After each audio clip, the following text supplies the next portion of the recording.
Starfleet Underground. Every week, we'll take a look at the latest Star Trek news and then check out a current or classic episode of Star Trek. Oh boy, it's a holodeck episode in full movie mode. This week, Mariner becomes Vindicta. Boimler is searching for answers. Tendi doesn't want to be a pirate. Rutherford just wants to repair a warp drive at his own pace. And we remind you to support your local poll workers.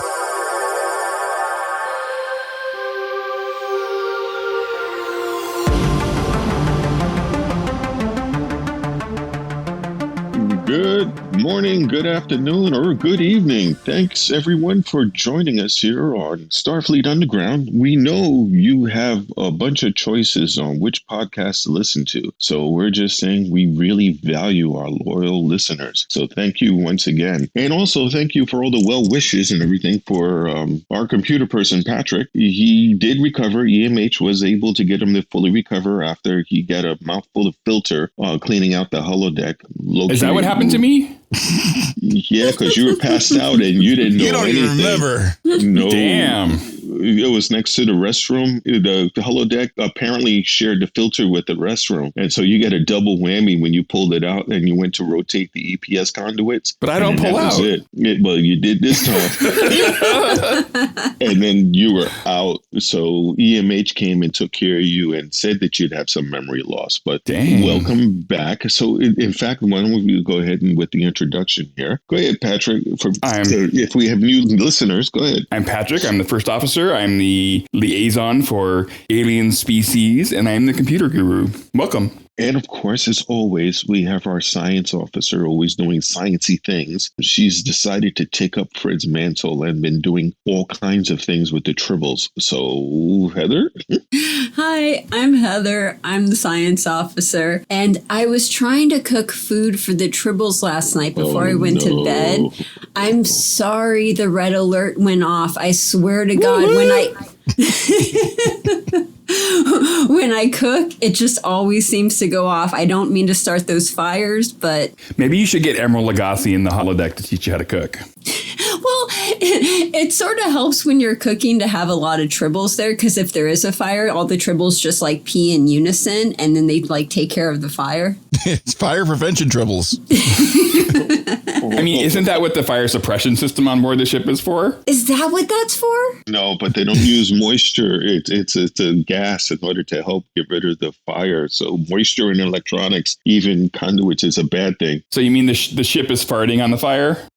Pretty much. That's how it works. Either that, you gotta open the window and let it all go out. You know? Pretty much. So that's what that smell is. Yeah. However, I am telling you that they requested, Starfleet Command requested that every time you go cook, that we record you because you're a class study now on how someone can start a fire with a replicator. They're truly befuddled and confused how it's humanly possible for someone to start a fire with a replicator. I'm befuddled and confused on how to get normal food out of a replicator without starting a fire. Yeah, they really want detailed scans and video and everything. You just say, when you replicator, make me some food at a certain temperature, and it does it. That's all you got to do. But yet somehow it catches fire, so we don't know how that's going on. And speaking of engineering miracles, we have Rocky. Hey, she blows up every replicator I've ever given her. There are just some people you can't give a replicator to. Yeah. Why we can't have nice things. Just don't understand how it happens, but it happens. Well, when you said that, all I could think of was Will Smith singing, I just don't understand. Yeah, parents don't understand. Parents just don't understand? Parents just don't understand. That's immediately what came to my mind. You know what I think about with that one is at the exact same time they were also released, because it was right around the right time, Nightmare on My Street. Oh, yeah. Oh, yeah, I remember that song. I like that song. It's an older song. Good stuff. Well, parents not understanding, that's perfect for the episode that we talked about. Yeah, first off, before they come in here and berate me again for not mentioning it, we're brought to you by Section 31. And remember, on this podcast, the replicators somehow always catch fire when Heather uses it. And any corrections? Do we have any corrections from last week? I do not believe I saw anything in the inbox stating that we had screwed anything up. No corrections at all. I just got a fun comment from Twitter because we were doing the snippets. The snippet where Heather was recapping the beginning of one of the episodes where everybody was yawning. Mm-hmm. You guys remember that? Yeah. Well, the comment I got, of course, out of that was, they know what you guys are referring to, but I'm going to take it as it's boring. Somebody doesn't like the show. Somebody thinks that Lower Decks is boring. And, of course, I replied to that one because the comment I said to the intro, the snippet was yawn because we're joking because everyone's yawning. Well, that was also my comment back to this person. I yawned back at him. So I apologize if that was offensive, but it was fun.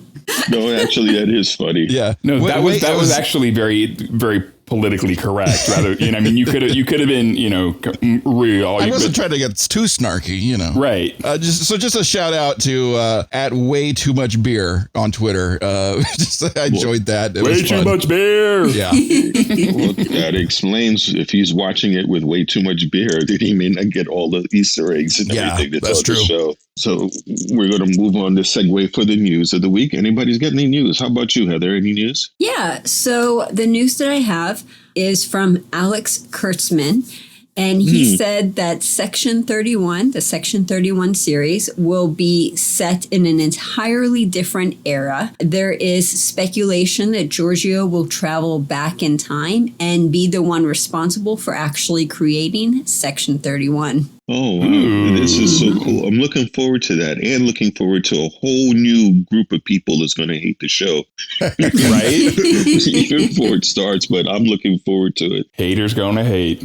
Yeah, they are. How about you, Patrick? And you got any news? Well, we have here in the United States of America on planet Earth, Election Day is coming up soon, and there is a new group called Trek the Vote, which launched this week, and their stated goal is to get Trekkies organized for fair and ethical elections. And the group has brought together a number of Star Trek stars as their original characters in videos asking for, call to action to Starfleet to help with the 2020 election. So they've had Gates McFadden, as Dr. Crusher, Will Wheaton as Wesley, Don Billingsley as Dr. Phlox, Armin Shimmerman as Quark, Kitty Swink as, her DS9 guest star, whatever. She played a whole bunch of different characters. Hannah Hatay, Robin Curtis, Andrew Robinson, J.G. Hertzler, Chase Masterson, and Ira Stephen Bear was also involved. And it was started by a Seattle filmmaker and musician and activist, also a lifelong Star Trek fan, Tay Phoenix, who had been speaking to a friend about their concerns over the election and all the challenges, So it was because of their wish that Star Trek could just beam down and help set things right that this idea came about.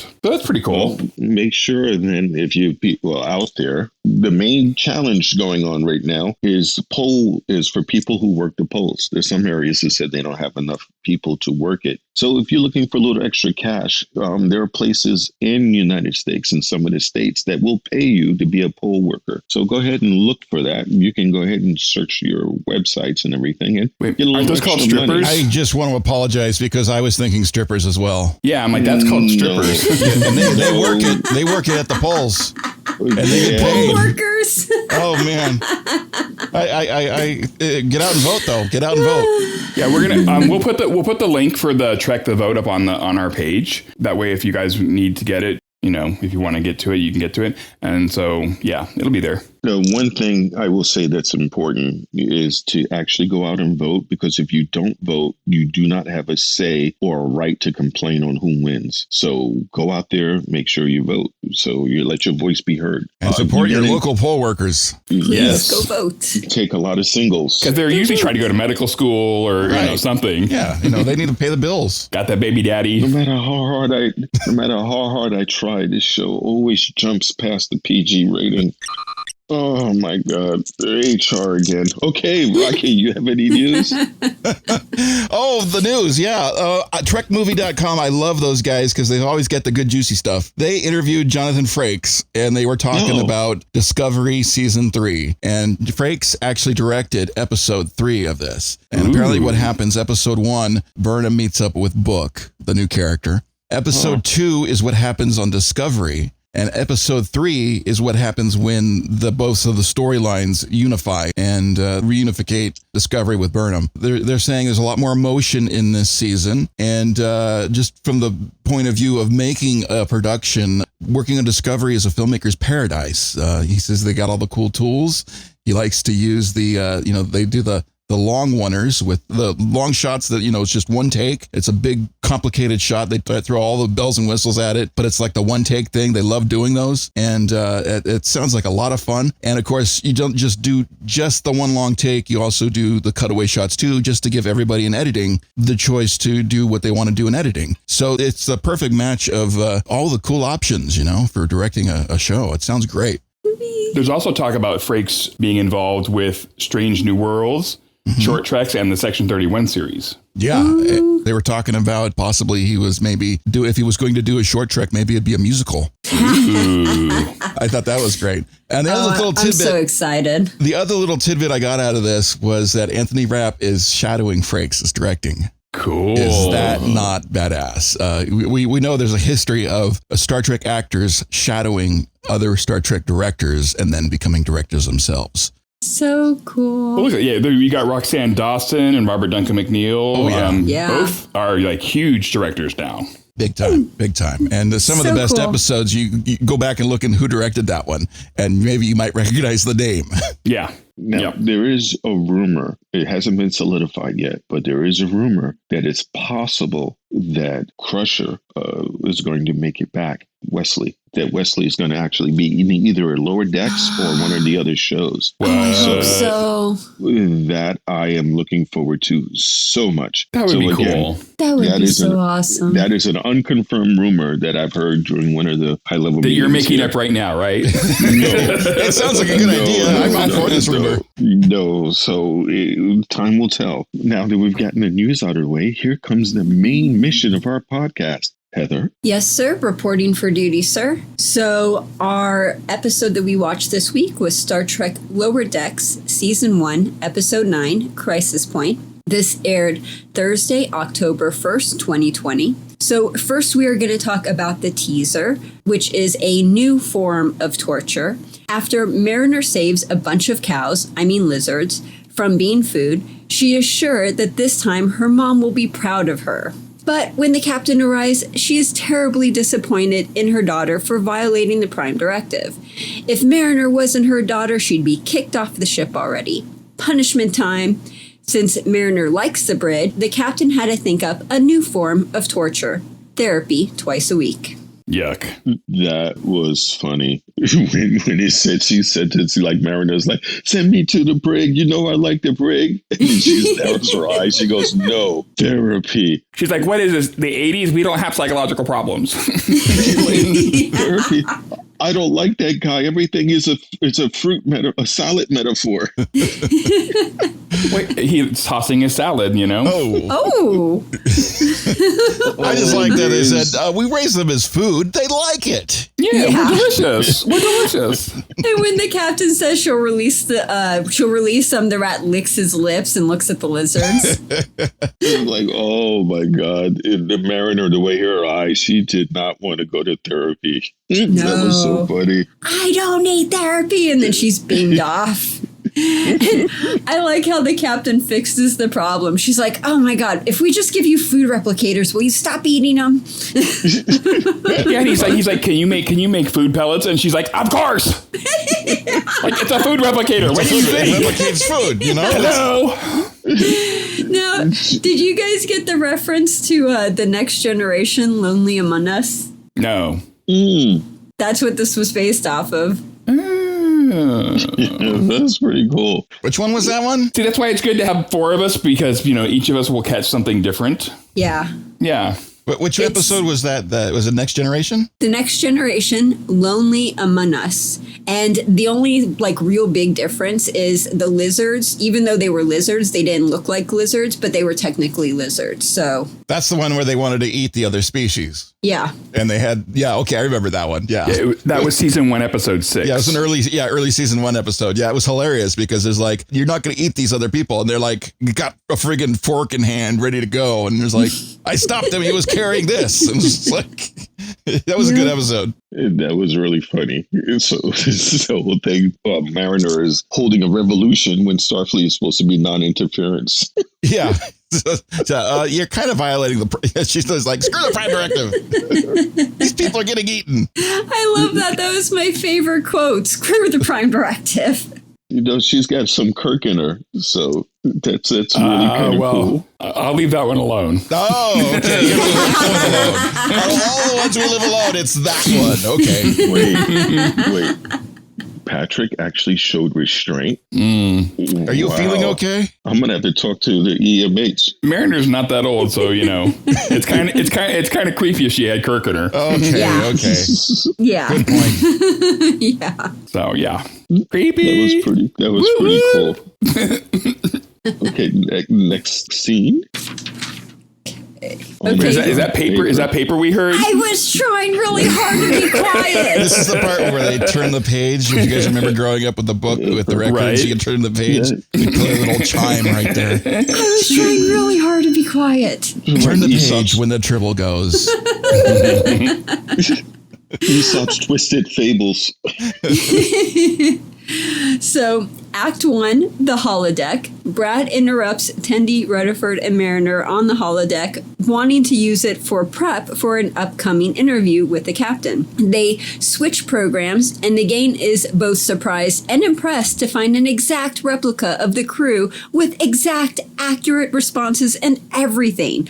All thanks to Brad stealing everyone's diaries. Mariner is suddenly inspired by her bad therapy sessions and hacks Brad's program, making it into a full-fledged movie starring our favorite characters. Act 1, Point 2, Crisis Point, The Rise of Vindicta. As the mini-movie starts with dazzle, excitement, anticipation, the bridge crew is jet skiing and they're on a lake and they're celebrating the captain's birthday. Brad trails behind with questions about how best to brown nose. But as every on-call crewman knows, you're always called into work at the worst times. There's a new mission for the crew and someone is impersonating Starfleet. They must solve this mystery. Let the adventure begin.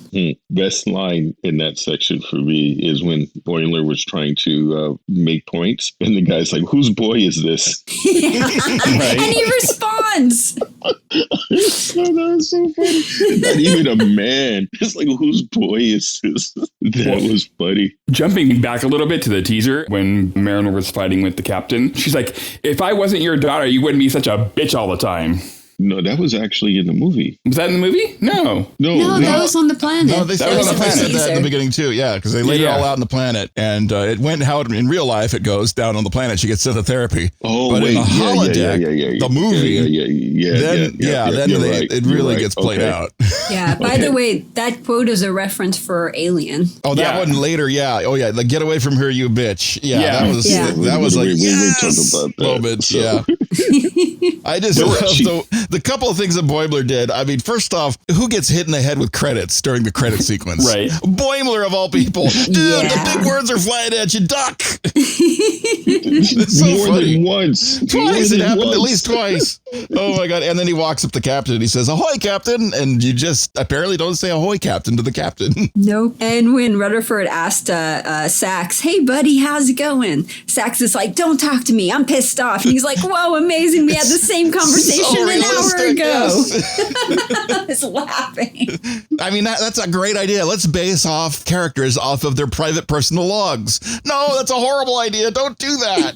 Yeah, that can never go wrong. Yeah, and don't steal people's diaries. Diaries are not to steal. Like, here's your tea. That was coffee. And then she kills him. Oh boy, what was his name? I don't know, but the captain's like, "Oh my God, she's crazy." Yeah, killer coffee, dude. It was the guy that she killed, the one who was impersonating Brad. That was the same one that was doing character impersonations at the talent show. The talent show, a couple episodes ago. But you know what I thought was really a nice nod was when they were going up to the Cerritos. It was very much Kirk and Spock seeing the Enterprise for the first time in the 2009 movie and in the motion picture. I mean, they did it in Wrath of Khan as well, but the motion picture was the most glorious. I mean, if you ever get a chance to see the motion picture on a big giant screen, like in a theater, when they do one of those replays, I got to see that, and it brought tears. I mean, because I grew up watching that darn thing in VHS, so many times in a VHS that wasn't even recorded in 2-hour mode. It was recorded in 6-hour mode. So it was really, really gritty and crappy quality off of HBO or something like that. But getting that big screen experience of a starship, the beauty sequence was so cool. And of course, the music lets all that play out. And they did the exact same thing, a little bit more embellished with the Cerritos. I actually got goosebumps. I mean, usually like when I hear Star Trek theme music, it gives me goosebumps usually. And that sequence. Yeah, it did the note runs, the da-da-da-da-da-da-da sound and not into the motion picture theme, but into the Cerritos, the Lower Decks theme. I thought that was so cool that they did that, and it worked so well. And when they were doing the shuttle ride, all the shininess, all the lens flare, all of that. All of that was referenced to J.J. Abrams. Yeah. So that was like, here's our little like J.J. Abrams thing. And at the end of the whole sequence, they warp out of there and there's these big fucking lightning bolts just, and then they go to warp just right out of the 2009 movie. So funny. Now, did you guys notice that this episode is sort of similar to the Next Generation Hollow Pursuit, where Barclay has like a replicated like crew in the holodeck? Oh, yeah. Yeah, and he made everybody shorter than him. Yeah, that's right. It's like, how short was Riker on that episode? That was something. It's like, wait a minute, he's taller, isn't he taller? I thought he was taller. Yeah, when you got a Napoleon complex, that's what you do in a holodeck. Mm-hmm. I love that Tendi wanted to be the voice of the ship, and she was so bad at it right away. Red alert. Like, no, it doesn't sound like that. Sound like a parrot on helium. But I love her enthusiasm. Tendi's got so much enthusiasm. Hey, Patrick. Huh? What's Red Alert supposed to sound like? Woo woo! Yes! Love that. And you forget the most important thing is that the captain finally got her phrase. Yeah. Warp me. Warp me. Warp me. But when she... Yep. When she says that, I always think, fuck me. Whoa. Wow. Well, warp me, fuck me. I mean, Well, one is about transportation. Yeah. Yeah, both of them are about transportation, if you think about it. Oh, you want to go to a higher plane. If you do it right. There goes the light on my console. I just had HR just sent me a message. Oh, are we stepping over the boundaries again? Great. The film look, it was just, it really got me. They put the film scratches in there, and I even saw somebody on Twitter comment, "Oh, they got the scene break blips in there." It's like, yeah, it looks just like a film, and they're kind of doing like the grindhouse thing to Star Trek. That was pretty funny. It was kind of like, and especially when we get to the third act, you realize this is probably kind of what a Tarantino version of Star Trek film might feel like. Oh man, I'm still waiting for that. Especially by shooting a crew member that didn't bring you the right beverage. Yeah, this isn't the right coffee. Zap. Just disintegrate your ass. Well, thank God, Captain, you never did that with me. No. Yeah, you'd have been dead before this whole thing ever started. I would have been dead a long time ago. You wouldn't have made it to the podcast, Heather. No, I wouldn't have.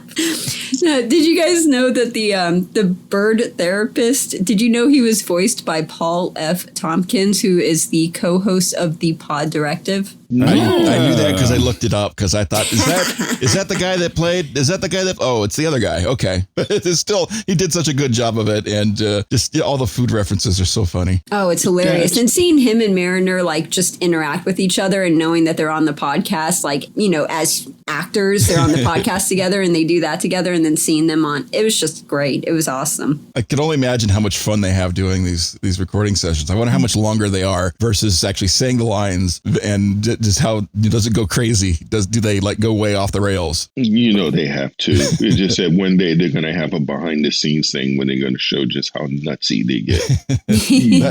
That'll be fun. When they're doing the movie, when Mariner's at the helm and she's like putting in all the parameters and she's making the movie and everything. I really love the quote. I think the quote, it sort of goes by fast and you don't really hear it. And it sort of sums up the whole entire like scenario of the episode. And Mariner, she's in there, she's doing the code, and she's like, Brad's like, what did the captain ever do to you? And she's like, she says I need therapy. Okay, I'll go to therapy. Therapy! I'm about to work some shit out. Yes, she did. Yes, she did. That was cool. And then she shows up in a bird of prey. Yeah. Yeah. What a way to make an entrance.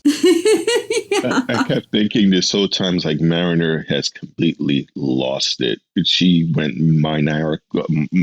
Maniacal. Oh, thank you. Oh, that was You're weird. welcome. She really went crazy in this one. I kept thinking of it as like, did she finally go over the edge and snap completely? Yeah, and in the later acts, I think she did. Wasn't it Rutherford who said that she can do both? She's walking and talking. Oh, that was Ransom. Wasn't it Ransom? It was Ransom. Was that Yeah. Ransom. She could do the walk and the talk. Yes. Oh, that's right. After she shot him. Yeah. That's right. Which means Mariner would make a really crazy villain because she's crazy, she's like angry, and then she could walk the walk and talk the talk. It's like, oh, that's one hell of a villain right there. She is Khan.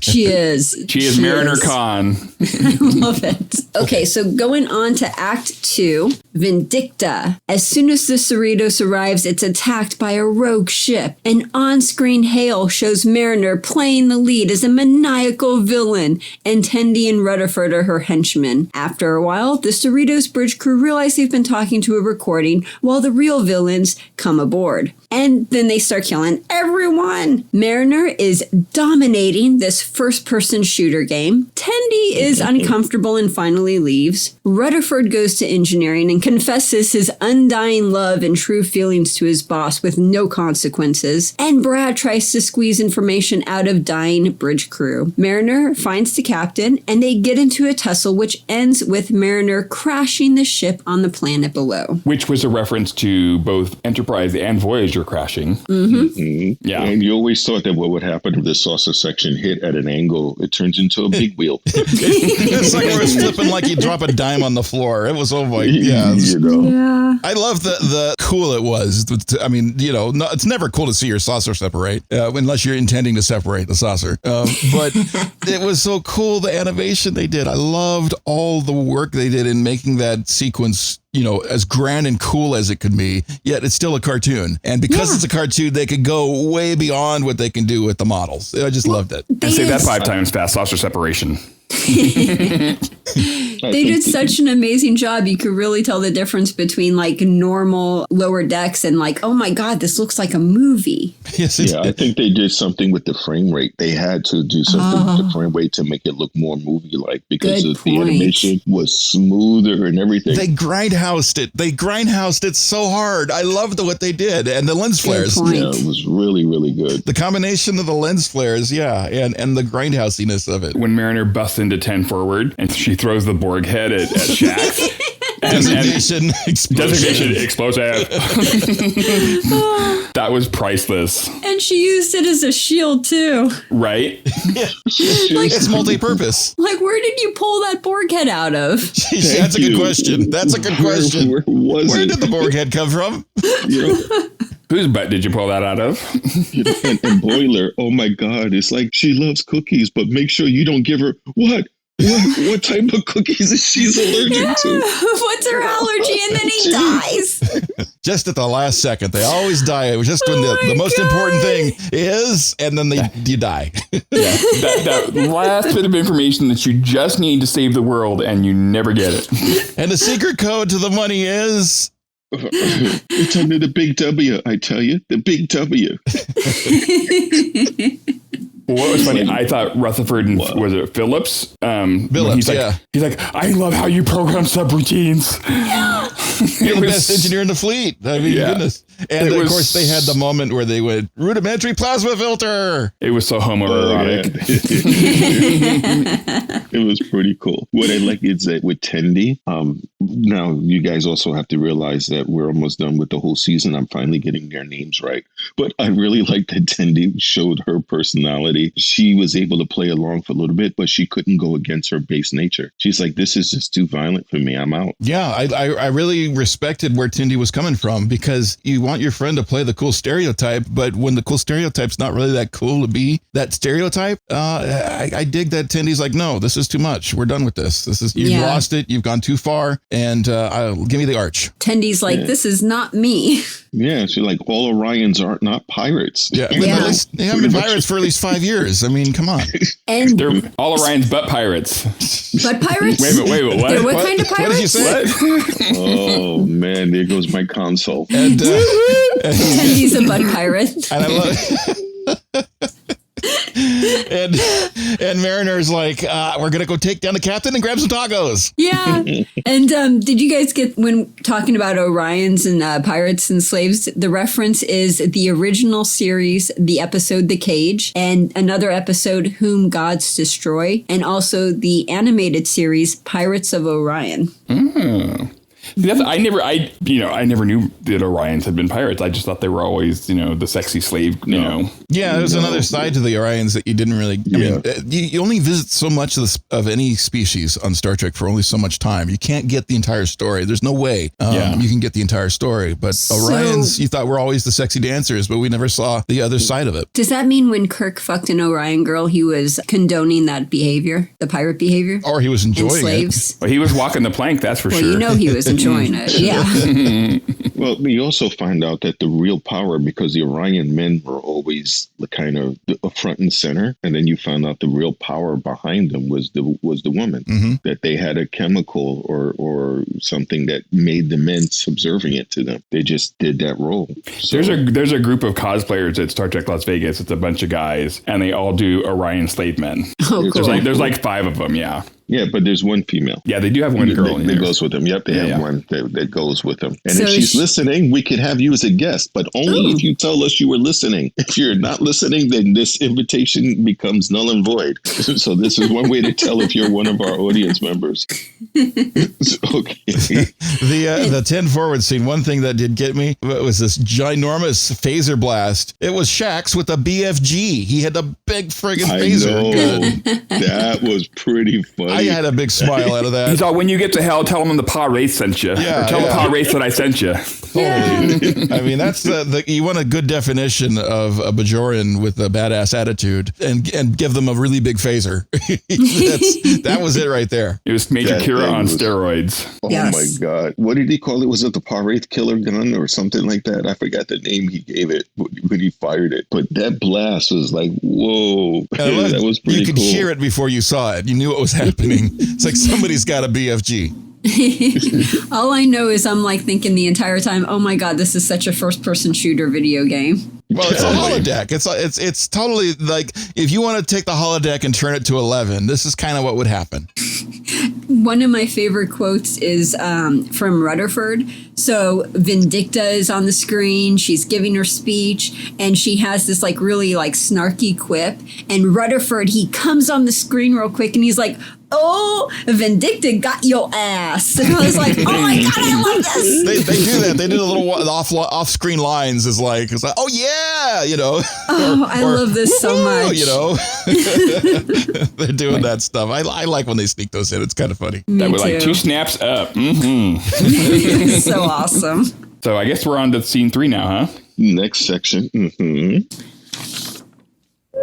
Okay. There's that paper again. I'm trying hard not to. Okay.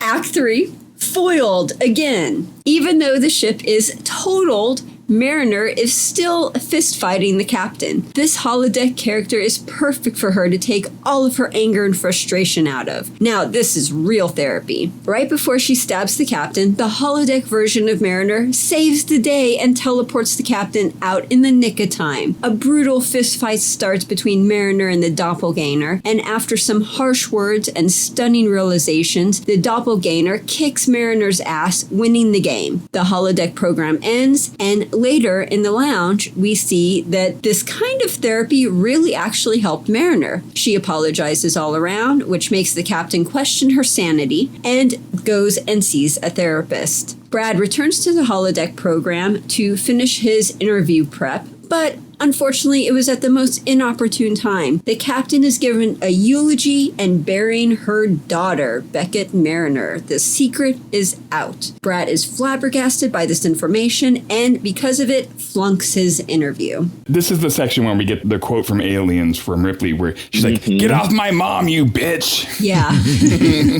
That's so good. This was where it really turned grindhousey. You got all the violence, and you see it's not the battle between her and her mom that really matters. It's when she starts to beat herself up. Literally, she's beating herself up. Yep. Yeah. Totally. It kind of gave her to see the type of person she could be. And also it gave her a chance to see the relationship she could have with her mom, you know. And then also it's a big shock of realization that your holodeck self was smarter than you. Well, it wasn't smarter than her. It was just she was letting herself outsmart herself, if that makes any sense at all. It's not that. She was just saying truth. I mean, they're saying they're beating each other up. It's just the two of them alone. So you're like talking to yourself. So there's no, you know, nobody's listening. So it's all the embarrassing shit, all the shit you don't want people to know, everything that's true and honest. And it's like, holy cow. Yeah. That's therapy, right? Is that what they do? That's therapy. They make you talk to yourself? I've never had therapy, so that explains a lot, right? A good therapist doesn't tell you what it is you need to do. They walk you through you figuring it out yourself. Right. They're a sounding board. Yeah. Yep, they're guideposts. It's like, yeah, there you go. Guide you through the experience of the plot. Yeah. Because we all know what we need to do, but sometimes it just gets there's a fog in front of it and you can't see it, you know, clearly. So that's where you get into trouble. You just don't know. Perspective. Yeah. You're too close to the situation. Yeah, it gives you that perspective that you can get the bird's eye view and go, oh, that's what's going on. There's a way it was presented to me one time is if you're in your house and you're looking outside your house, you think the outside of your house is great because you're not seeing it because you're in the house looking out. And what they do is they help you to step outside your house for a second and take a look back. And then you can go, fuck, I had no idea I really need a new coat of paint. Everything's falling apart. I get that inside the house and outside the house. Looks like my house. Looks like an apartment in the projects in Brooklyn. Yeah, and I thought everything was cool. So they perform a really good service. Yeah. Going on, one of my favorite quotes from this section is when the captain says Cerritos strong. Yeah, that was pretty cool. Yeah. And I just want to point out, too, so this episode came out on Thursday, October 1st. She said Cerritos strong, and that's the anniversary of Vegas strong. So just wanted to say that. That's really sweet. I wonder if they planned it all the way that's going to hit on that date, because that's really cool if they did. They probably did. That's amazing tribute. My niece was in that. Oh, I'm sorry. That shooting, and she was shot in the leg. Oh, jeez. It shattered a bunch of bones in her leg, and she still has some issues, you know, with pain today. But that's so them acknowledging that is pretty damn cool. So yeah, it is. I love how they do that with all the little Easter eggs, including one from The Incredibles. Remember? No capes. The capes. Oh, yeah. Right. Oh, my goodness. There's so much fabric.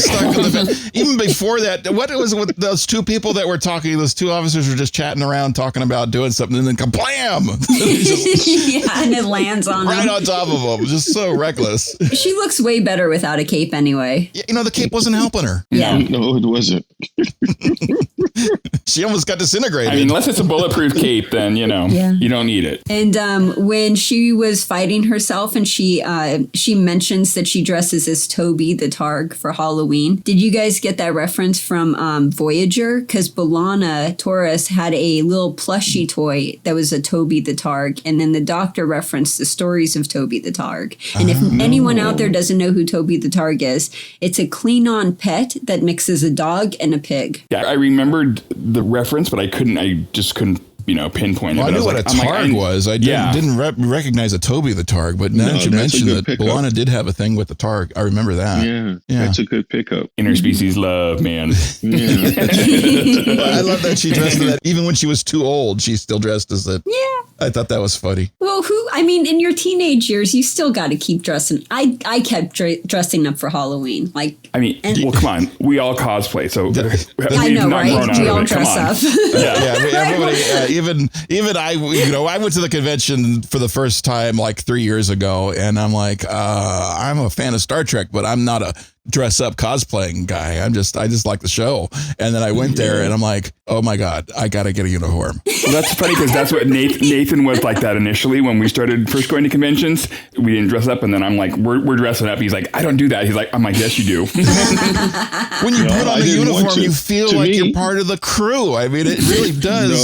It's so much fun. It is so much fun. I did not want to do it. I thought it was a line too far. I was like, I am not crossing over and becoming a nerd. But when Pat and I went, they had the Guinness Book World Record attempt. And he convinced me. He's like, look, dude, how often can you say you're part of the Guinness Book World Records? That's cool. So I was like, yeah, okay, I'll do it. And once I did it, and then you saw how you give other people who are fan of the show, the way their eyes light up, and you see how much joy you give other people. And it's like, okay, I get it now. And we always get stopped for pictures too. So, you know. Yeah. So it's really cool. So I go from not having any cosplay of Star Trek to like 8 uniforms now. Nice. I'm working on it. I'm not quite there yet. You're a cosplayer. Speaking of cosplay, have you guys been looking at Twitter lately? Oh, I can't talk about that? By now, it's been like weeks since it's happened, right? I mean, it's well, not weeks. What? I think I missed something. Somebody dressed up on I his think it was cosplay like and was 2,000 posting. years ago. Oh, sure it was. It wasn't that long ago.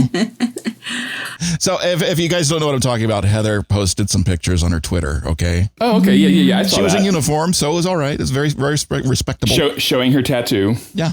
Little tattoo show. You guys can't even see what the tattoo is. I felt sort of bad because I'm like looking at it and I'm like, oh, you guys can't even tell what the tattoo looks like. It's a phoenix. It's not about the tattoo, Heather. Oh, No, you just gotta. All you gotta do is watch. If she goes for her midnight snack, she usually bare minimum going in and out of the galley. The tattoo's on full display. So that's not on Twitter, though. Oh, that's true. So going back to the show. There's a show? Did you guys notice that Mariner was buried in the rocks? And did you guys catch the reference that this was Star Trek Generations, where Picard buries Kirk the same way? No, that was actually a good pickup. I didn't pick that up. Oh, Wait, we are in the final scene already? Yeah, we're in the final act. Okay. Well, I loved right at the beginning of the final act, the ship is like, warning, the ship has crashed. I mean, it's like, duh. Yeah, that's a little late. Thanks a lot there, Captain Obvious. Right, Captain Obvious. You know, and then we see Jet makes an appearance again, and he's Jet to still the rescue. a badass. and he foils Boimler again. Right. Boimler's arch enemy is Jet. I think that's so funny. He's here, Captain. I made you chocolate chip cookies. Chocolate, you're trying to assassin. The captain's definitely allergic to chocolate. You're trying to kill her. Who would have thought people are allergic to chocolate? That just doesn't make any sense. It happens, you know, not much anymore, but it did happen in the 20th and 21st century. I'll swell up, but I have to eat an awful lot of chocolate to swell up. Well, that's just because you're a pig. Well, that has nothing to do with an allergic reaction. Maybe. Number one, Captain, did you hear that? I think that's an HR call right there. The right way of saying something like that. You do not call a person the animal. You give them the characteristics. So you say, not that you're a pig. You say, I don't like it, or you're displaying piggish tendencies when you eat that much chocolate, because you address the behavior, not the person. Now, I had that for my last HR meeting, thanks to you guys. Okay, so you're eating like a pig if you swell up. I was going to say, I eat like a pig sometimes with chocolates. And I'm not even really a chocolate guy. No, I had to go to HR and therapy because of you guys. That's what I learned. I've never been to therapy on this ship, Captain. Do we have the bird-like therapist on our ship? No, but we can address that. I think he's a downloadable. He's a downloadable from there. EMH. Yeah, we could add it to the EMH. There you go. Was it? An EMT. Yeah, EMT. So we can go ahead and do that. It's a nominal fee for us to be able to get that download content. So I'll go ahead and put a request for it, so y'all have them by the end of the show. When you request, could you get one that looks like the Doctor from Voyager? I think they have a few of those in there. Robert I think Picardo? that's one of the options. Yeah, there's still some left. Yeah, we'll be able to get one of those. Yes. awesome. So I think one of my favorite scenes from the last section, though, was when the evil mariner's coming back to life in the pod. You know, the reference to Search for Spock, and Da Vinci shoots her. He's like, not on my watch. Oh my God, I forgot about that. funny. Da Vinci's appearances on this show were great because in the beginning he's skeet shooting with Tendi and Rutherford. I just loved that. And it's just like, you know, you're going to have the holodeck. Holodeck's awesome. We can go hang out with Da Vinci. And they're just hanging out with him skeet shooting. I mean, that's the most uncivilized thing in the world. I forgot about that part when Da Vinci, that was funny. And then at the end, he comes around and takes care of Vindicta. Not on my watch. That was funny. And I liked how Rutherford saved the day by saving everyone on the ship by like doing an impossible like movie beaming. It's a movie. You can do anything. You can beam anything. Yeah, it's miraculous. It's highly unlikely, and it totally saved the day. I thought him and Phillips were going to kiss at that point. They should have. You know, they just want to go off and be able to fix a warp core anytime they want. You know, I think that's kind of hot. It's like that technology makes no sense. It's like, but it's a movie. You can do anything in the movie. And did you guys get that reference? Because they were actually referencing a couple Star Trek movies. Oh, really? Yeah, I'll give you a second. Okay. No? Seconds up. Okay.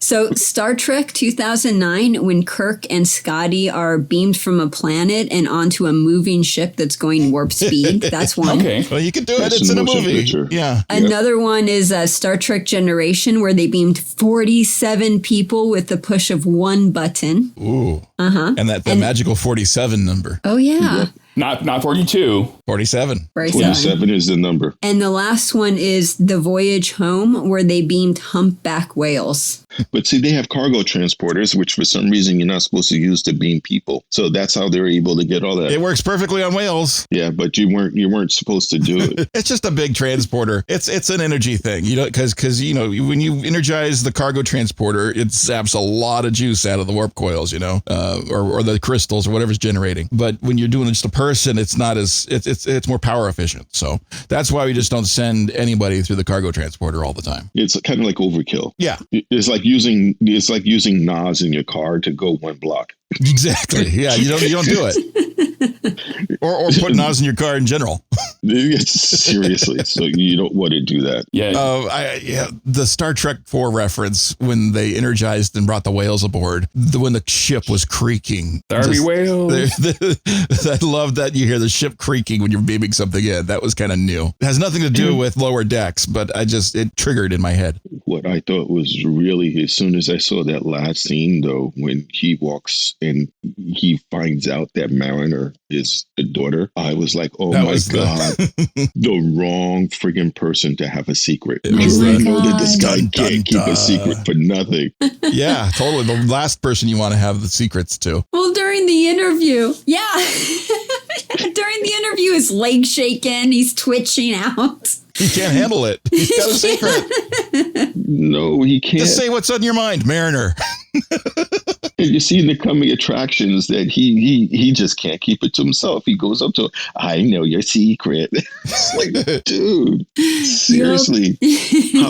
How can he ever become a Starfleet officer if he doesn't learn how to keep his mouth shut? I mean, I find out things in high-level meetings that I could never tell you guys about. Never. Yeah, like what? I don't sit around and tell you. What'd they say? I can't tell you about it. Oh, come on, tell us. It'll be fun. Nobody's listening. You Nobody haven't will given them hear. coffee yet. You got to give them the coffee, then you ask them. See, Patrick, this is why you give them the special coffee. I'm going to leave that one alone. Is that a code in the Grand Theft Auto game? I know. It is. Actually, there is. It is, really? Yeah, there is. Oh, I missed that. Mode. There's a hot coffee mode, if I remember correctly. There is. Oh, I totally missed that. You remember correctly. Yeah, we won't say about that because I already have enough meetings with HR because of you guys. So It's kind of like to your imagination. This holodeck program they went on, it was kind of like Grand Theft Auto. You know, you just never do any of that stuff in real life, but it's so much fun to do it in the game. No, that's true. Yeah. basically. I mean, it was cool for them to do the movie, and it was a good kind of nod to all the different movies that they did with it, including the way the music they had, the credits, even in the end, So it was pretty good. I have to give them credit. Those guys, I know they're not sitting around, but the Zoom calls must be entertaining as hell as they brainstorm on how to do this. Wow, they could record those too, and keep those for the archives. That would be cool. It makes me wonder if the writers are sitting there like watching 2 or 3 Star Trek episodes a day. Probably. Oh my God. Can you imagine just sitting back and go, okay, get it. Okay, get it. Okay, all right. It's a holodeck, right? And we have the movie. Okay. And somehow they do a movie and Tendi is the badass Orion. But we make her like a pacifist.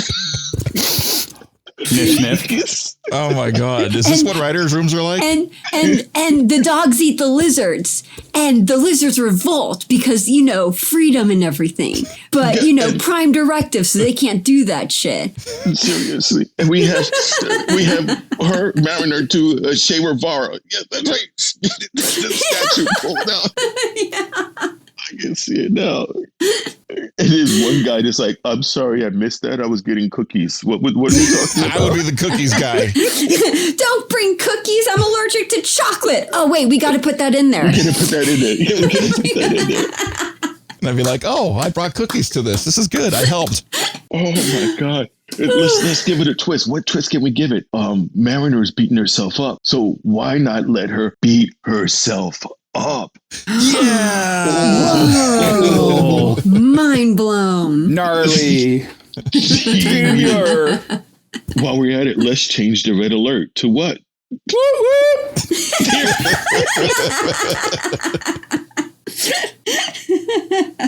Now, the next episode is going to be really interesting to see how is Mariner going to handle Boimler knowing the secret. And is it going to get out to the rest of the ship? Yeah, how's it going to play out? Is it going to be a big deal or is it not going to be a big deal? Yeah. And she's like, I don't know what you're talking about. Yeah.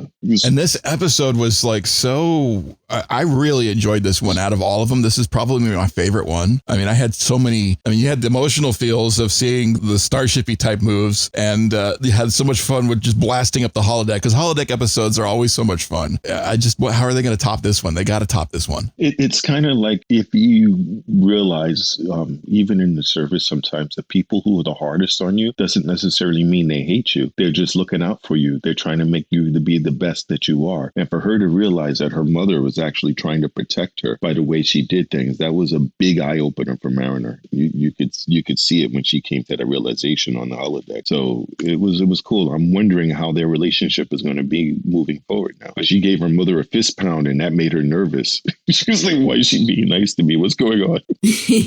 And then she goes to therapy. She thinks she's going insane. She said, "Later, skater, something's up."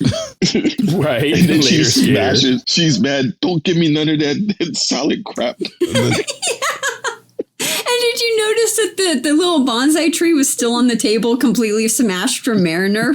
Oh, I did not notice. That's hilarious. Yeah. All these wow. the little animated stuff they put in is so good. And I'm also getting a kick still out of the little red light flickers throughout the episode. It was like all the red lights are animated and they're flickering just a little bit, but they're not overtaking the scene. But I notice it, and I just like, that's such a cool little detail they're putting in. I nerd out on that stuff. It's attention to detail. Yeah. They really have a good attention to detail. They got to hats off to the animators. And when I'm grabbing the stills, when I do the snippets for Lower Decks, it's so much fun because when you pause Lower Decks at just the right moments, you can frame by frame it, and every frame is a little bit different and each its own awesomeness. It's just all the little details they put in, little facial expressions are so funny. You do a really good job with that, and it's fun to watch that because the little like 2 or 3 pictures that you choose, it really does like tell the story. Well, that's what they're doing, and I'm just picking a couple, and it's so cool I just have a lot of respect for their animators. It's really cool. Well, once again, and I'll say this in front of God and country, you are a great engineer, and it's a privilege to have you.